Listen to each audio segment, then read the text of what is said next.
Në majin e vitit 2020, ndërsa Tirana kumëzhinte nga tensioni dhe protestat kundër shembjes së teatrit kombëtar, në Prapasken po zhvillohej një tjetër lëvizje e padukshme për publikun.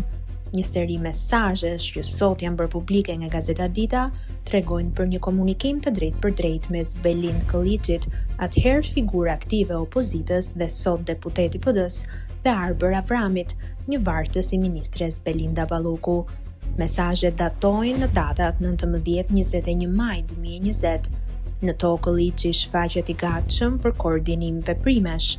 Bëhem dhe unë të njëjtën, si të doni, i shkruan ai Avramit. Nga ana tjetër, Avrami sugjeron mobilizimin e njerëzve dhe planifikimin e protestave sot e nesër. Përgjigjja e Kolliçit është sërish e njëjtë. Unë, si të doni, sot e nesër.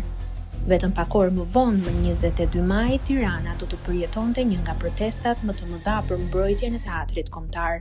Protestë organizuar në emër të Aleancës për mbrojtjen e teatrit, e cila u paraqit publikisht si një lëvizje qytetare. Në balë të protestave do të ishte vetë Belind Kolliçi, i ekspozuar vazhdimisht në media si një nga figurat që drejtonte rezistencën kundër prishjes së godinës historike. Ajo që zbulojnë mesazhet është një prapavi tjetër, dyshimi se protesta, përveç se nga opozita, mund të jetë koordinuar dhe përmes kontakteve me zyrtar të lidhur me qeverinë, konkretisht me struktura në varësinë e ministres Balloku. Shkrimin e plot mund ta lexoni te Dita.